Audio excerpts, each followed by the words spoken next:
So, how many of us have ever had a hard time getting a job at any point in time in their life? I know I could say I can personally up until, actually recently, I just got a job before I was a couple of days ago, but that is due to unemployment. And to start off with, what is unemployment? Unemployment is the state of being unemployed or the proportion of people being unemployed. So it could either be talking about you or I without having a job, or an amount of people. So what I will be discussing with you guys today is how hard it is for a lot of people to get jobs in America, and how a lot of companies require managers, and companies require certifications, degrees, or even like prior work experience or skills in order to get a job. How a lot of people leave their jobs without another job lined up, and how a lot of companies are looking for a perfect fit position that normally never walks in the door, so they never hire or give someone a chance in order to get that job. Like with people that don't, like for example on that one, I know for a fact like Jamba Juice, they need 2 references in order for you to even be looked at. So it means that you need to have 2 jobs for at least 6 months in order for them to even try to give you a job, and that's just to try to begin a simple career and pay bills. So why is it so hard to get a job? Like companies are often looking for this perfect fit. Like I just talked about Jamba Juice. Like with the unemployment being at a high, many employers expect that this perfect candidate will just show up at the door. Like people at Stater Brothers, or like for example, school teachers and employees. Like a lot of people who are the hiring managers would never expect them to already have like 15, 20 years of experience or something like that, for example. But most of the time, those are people who are trying to get the work of experience work. Like they don't have those prior years, so they're trying to get a job to stack up experience. But we don't give them the opportunity or job because they're waiting for the next person who they think is going to be the perfect person for their position. But that person never comes in, so the company is often looking for this person that doesn't exist. So that's one reason that is kind of ridiculous and redundant. That doesn't help a lot of us get jobs.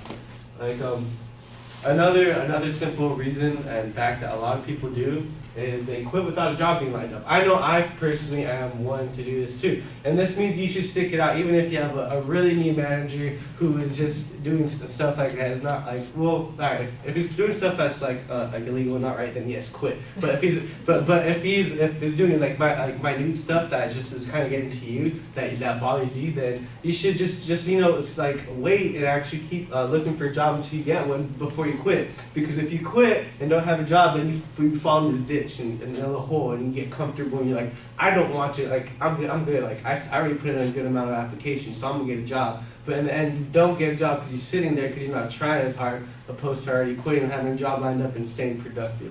So that's one really good reason. I actually went through that, and it made it hard for me to get a job.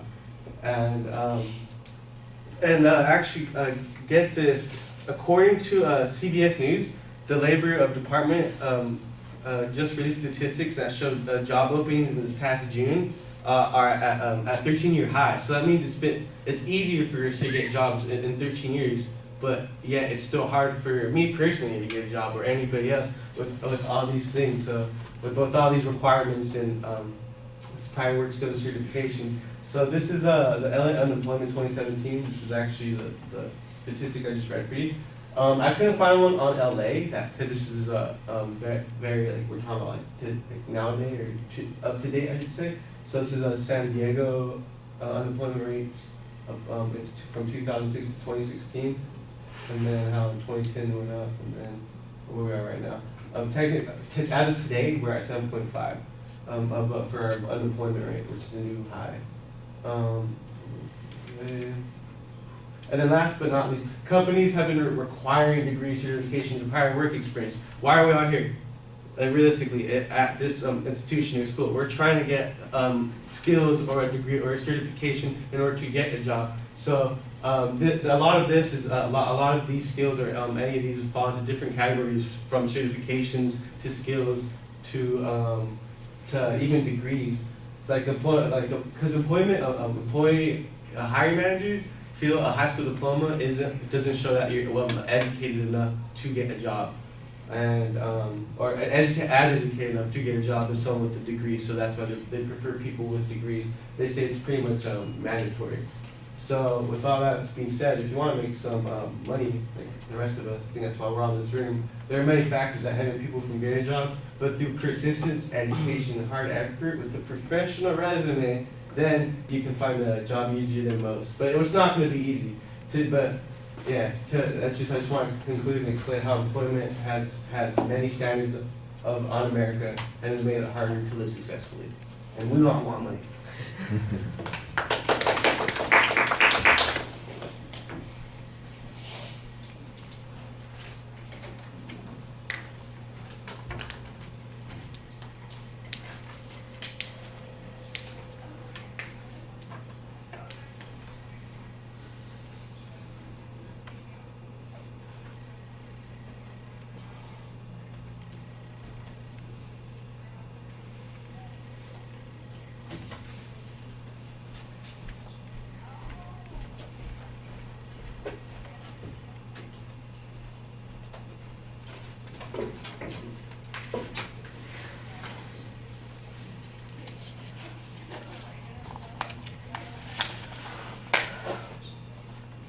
All right, the rhetorical question is fine as an attention device. I do think that you could probably find something a little bit more interesting. Your own job experience, for instance, probably would have been a good anecdote to relate to, telling us about how long you looked for the job or the job that you finally just got as a lead into this. But the question is okay. The subject, I know it's unemployment and it's getting a job. The thesis is not as clear as it needs to be, but there's an excellent preview of what the supporting structure is like. In fact, it sounds at first like that's going to be the purpose statement of the speech, but it turns out that it really is the preview that you're providing us, and I thought that was pretty solid.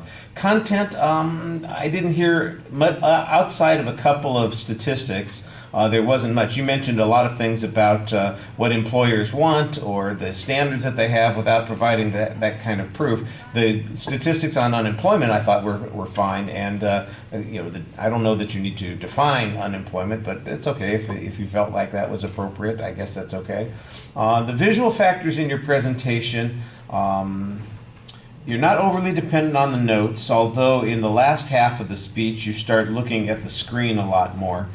You can probably lose the laser pointer. We don't need that. You come equipped with several pointers. They're called your fingers, and you're right there, so you can use those. Your eye contact, you have a tendency in the first half of the speech a lot, you were looking down and around. Your face is up, but you're not really looking at us. And in the second part of the speech, you start talking to the screen. So you've got the visual up there, and you begin to deliver your speech kind of that way. In fact, you even turn your back on us, I think, in the last minute of this presentation, and it's as if we're just a secondary thought to what's going on instead of the main focus that you ought to have there. So you want to pay attention to those sorts of things. You have some good gestures while you're speaking. Sometimes I think they're a bit overdone. You might want to settle down a little bit. And you have some of the same issues that I was mentioning with Alvaro. You've got the nervous feet. There's just all of your energy is coming out there in your body, moving around so much. And sometimes you got to force yourself to sit still, stand still for a minute, emphasize a particular point, and use the movement more purposefully. As it is, it looks just like it's energy, putting out. It's like you're an idle, but it's an active idle, so that's a little bit of a problem. The good things about the presentation when it comes to your voice, I think you're very solid in your energy level. You project really well. There's pretty good variety and some emotional content in what you're talking about. I think that you did a good job on those sorts of things. Like I said, maybe anxieties in the feet. Content could be pumped up a little bit, but you tell okay stories and you've got it organized well, so I think that works well at the end. All right, thank you.